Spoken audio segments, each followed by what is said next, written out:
নমস্কার, সবাই কেমন আছেন? আশা করি সবাই খুব ভালো আছেন। আমিও খুব ভালো আছি। তো চলুন প্রতিদিনের মতো আজকে ব্লগটা এখন থেকে শুরু করি।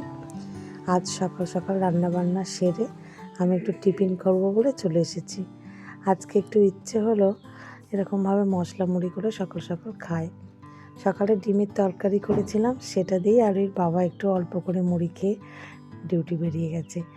আর আরোই গেছে ওর মামার বাড়ি, ওখানে আজকে একটু বিরিয়ানি খেতে। গতকাল রাতেই নিমন্ত্রিত ছিল, কিন্তু রাত্রিবেলা বলে যায়নি।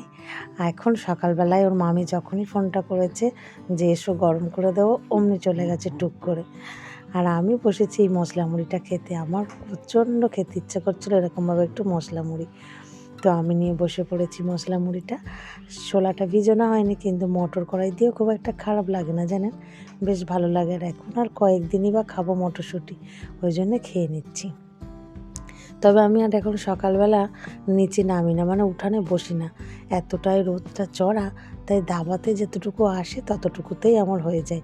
একটু কোমরটা রোদের দিকে দিয়ে আর বসে পড়েছি। এত কোমরে ব্যথা, এক সকালে রোদটা পেলে না বেশ আরাম লাগে। তাই একটু এই চেয়ারটা এরকমভাবে নিয়ে কোমরটা রোদের দিকে দিয়ে আর বসে বসে টিফিনটা করে নিচ্ছি। কাকিমাও কাজকর্ম সেরে দিয়ে বেরিয়ে গেছে। এখন মোটামুটি ঘর দাবা ফাঁকায়, আমি একাই আছি। আরুই তো মামার বাড়ি গেছে, এখনও ফেরেনি। তো যাই হোক, যখন আরুই ফিরলো তখন অনেকটাই দেরি, তারপরে আস্তে আস্তে অনেকটা বেলাও হলো। আমি টিফিন খেয়ে একটু রেস্ট নিয়ে নিয়েছিলাম।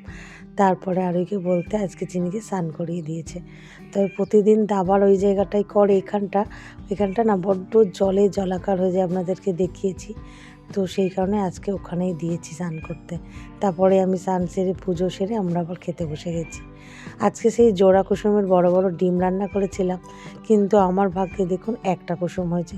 কেন ঠিক বুঝতে পারলাম না। কত স্বাদ নিয়ে আমি ডিমটা ভাঙলাম। আমি তো ডিম খাই না, কিন্তু কুসুমটা মাঝে মধ্যে ভালো লাগে খাই। তো দেখি আমার ভাগ্যে একটাই কুসুম পড়েছে। আজ একটু শিম পেঁয়াজ ভাজা করেছিলাম আর এই ডিমের তরকারি।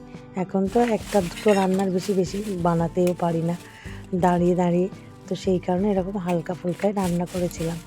তারপরে একটু রেস্ট নিয়ে আবার বিকালবেলা উঠে একটু আঙুর খেতে ইচ্ছে করলো, তাই আঙুরটা একটু ধুয়ে নিচ্ছি। আর ওই তো অনেকবার ডাকলাম, ও আজকে আবার দুপুরবেলা একটু ঘুমোচ্ছে।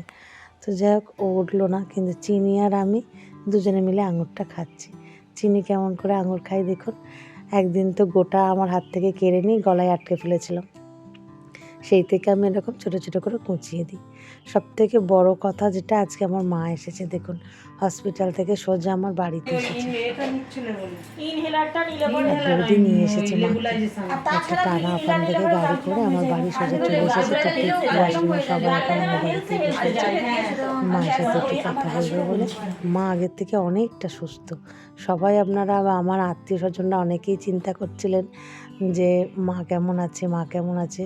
তো মোটামুটি মা অনেকটা সুস্থ আছে, তাই আমার বাড়িতে আমি নিয়ে এসে কয়েকদিন রাখলাম।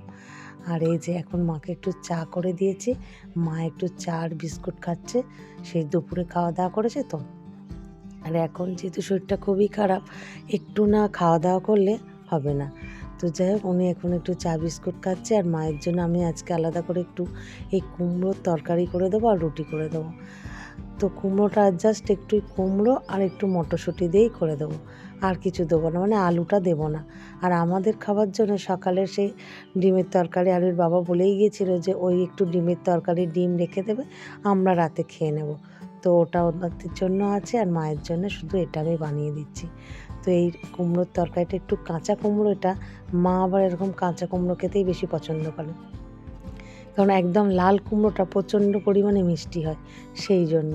তো এটা দিয়ে আর একটু মটরশুঁটি দিয়ে, তাও কোনো লঙ্কা টঙ্কা দেবো না, শুধু একটু হলুদ আর নুন এই দিয়েই মাকে একটু সেদ্ধ করে দেবো। তো এটাই আজকে মা খাবে, তবে ঝোল ফোল করবো না, একদম মাখা মাখা করে দেবো, তাতে খেতে সুন্দর লাগবে। আর আটাটা আমি মাখিয়ে রেখেছিলাম আগে থেকে, শুধু কটা রুটি সেঁকে নেবো। চলুন মায়ের তরকারিটা বসিয়ে দিই।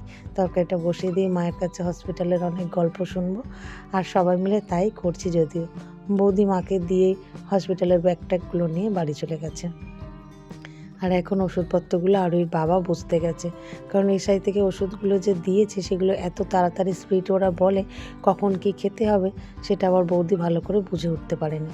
তাই আরুইর বাবা নিয়ে গেছে একটা ডক্টরের চেম্বারে, ওখানে থেকে ভালো করে বুঝে আসবো ওষুধ দোকান থেকে। আর লিখিয়েও নিয়ে আসতে বলেছি কোনটা কখন খাবে। তো যাই হোক চলুন, আমার মোটামুটি তরকারিটা হয়ে গেছে, এরকম শুকনো শুকনো করেছি। আর মায়ের যেহেতু একার জন্য তাই একদম অল্পই করেছি। আর মা এখন খুব একটা ভালো করে খেতে পাচ্ছে না, যতটা খায় ততটাই। তো চলুন, ভিডিওটা আজ এখানে শেষ করছি। আগামীকাল একটি নতুন ব্লগে আবার দেখা হবে। সবাই সুস্থ থাকবেন, ভালো থাকবেন, সবাইকে ভালো রাখবেন। আর ভিডিওটা কেমন লাগলো অবশ্যই কমেন্ট করে জানাবেন। ভালো লাগলে একটা লাইক, সাবস্ক্রাইব করে পাশে থাকবেন। টাটা।